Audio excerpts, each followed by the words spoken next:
Well, welcome to the first BLU Insider video show. This is the interactive area where we ask your questions and we talk about what's happening in the Brisbane Lions United world.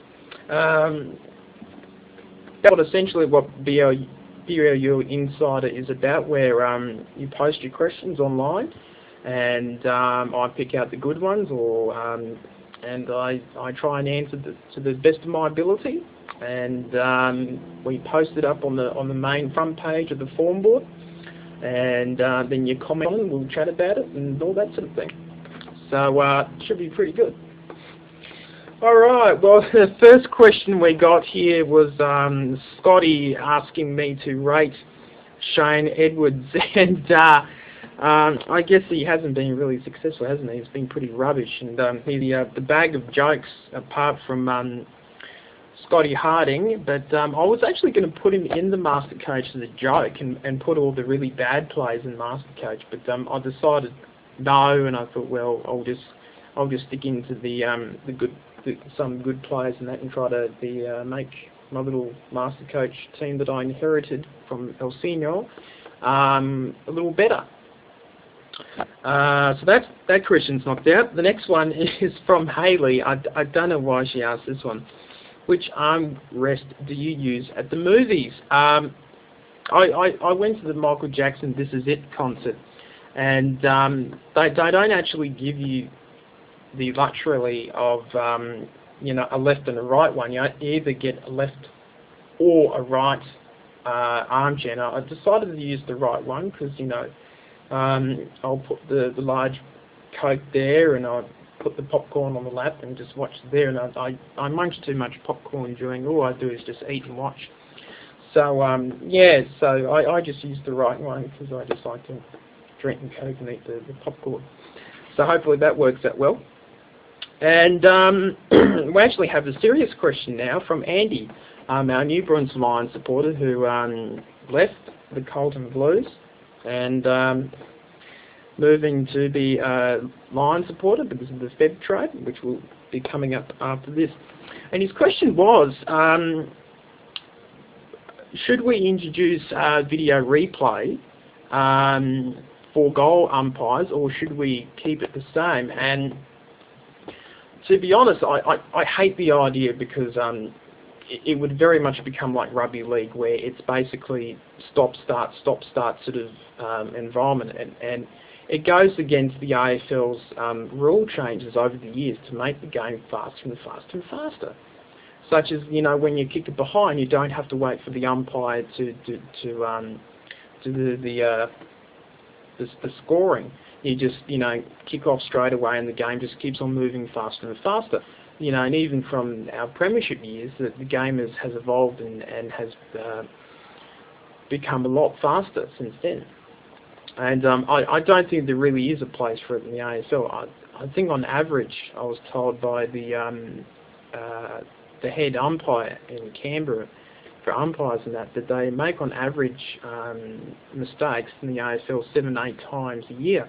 And if you compare those amount of mistakes to the mistakes that a team makes, it will probably be a lot more higher. People don't look at bad handballs or clangers or kicking behinds all the time. So that's something that should be it. But no, I do not want video replays in the AFL. With all the questions out of the way, it has been a busy month for Brisbane Lions United. We have the Brendan Fev trade. I think a month ago, if anyone told us that any of these issues would have happened, you would never have believed it in your wildest dreams that Brendan Fev would be at the Brisbane Lions now. And it will be coupled up with Jonathan Brown in the forward line, so that's a very potent forward line coming into 2010. I guess the question is, how's that going to work? And of course, our other players in Secure and Co. How's this team going to gel? Will the quality of the midfield be good enough for those two forwards to kick those winning goals? That's going to be interesting. Personally, I wasn't too thrilled at the idea of getting Fev first, but I see the benefits of it. Michael Voss is obviously working very hard towards this premiership window that we have open. as long as Simon Blake and Luke Power and Jonathan Brown are still around, there's still that chance of a premiership too. And the defence is strong enough to hold up most teams, and our forward line looks very good now. Moving on to Daniel Bradshaw leaving the club, I think that was really that was pretty sad. I didn't want him to leave. I would have loved to see those three forwards running around and giving defenders hell. And I think that was quite tough to see him leave. And good luck to him in that. Obviously, at contract time, he was looking to secure his future, and he has a family of 4, and he's looking at the long-term future. And he'll now be going, should be going to the Sydney Swans in the draft, and hopefully he'll be there. And at redditwhite.com, the Sydney Swans form board, they seem to be pretty happy about that. So hopefully he'll become a Sydney Swan, and I can see him a little more often, maybe down in Canberra or up in Sydney. Probably the 2 biggest issues that we have been talking about is the new logo. Yes, the old logo, this logo we've been talking about, has been scrapped and a new one has been replaced. I think the logo looks alright. I think it looks good for promotional ideas and that, and obviously I want to have a change. They're talking up the new era, the new coach and the new Fev and all this sort of thing, and premiership windows opening and all that sort of thing. But it's all leading into a last part, the jumper debate. That's the thing that's going to cause a lot of hell, is that they are removing the tradition and heritage of the Fitzroy Lions. And part of the agreement of the merger was to have the song, the Fitzroy song, and to have the logo on the jumper. And what they've done now is that they've removed it from the logo, and as you've seen news on websites and other places, and even phone calls that supporters have been getting into, that definitely there is that move for a jumper change, and there is one coming, and we won't know about it probably in a couple of days or up to a week. But you will probably see something happening, or they might have a change of mind or change of heart, and it may not happen at all. So that's going to be the interesting thing, and I'm against them changing the jumper. I'm sort of a bit like Kenny Ryan. If it's not broken, why fix it? And it's virtually is the same. And I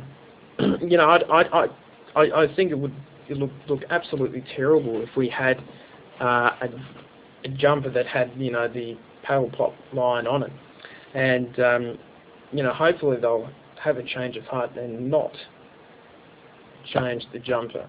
And I think 93% of people in a poll taking Prince Lions United don't want it changed. So hopefully that will stay the way it is. If not, all hell will break loose. We see the changed design. And that's virtually the end of the video show for now. We've got a few different issues in that, and probably is a little shorter than I expected, actually. Yeah. But hopefully we can get a few more questions for the second show. Hopefully we won't get after this one, and lots of people watch me and post comments and chat and make fun of my voice and how poorly scripted this show is. It's on a $2 budget here. This is all they give me. It's cheap people, but it's all right. And that should be it for now. Hang on, there's something else I need to show you guys. I'll be right back. Hang on, I'll be right back.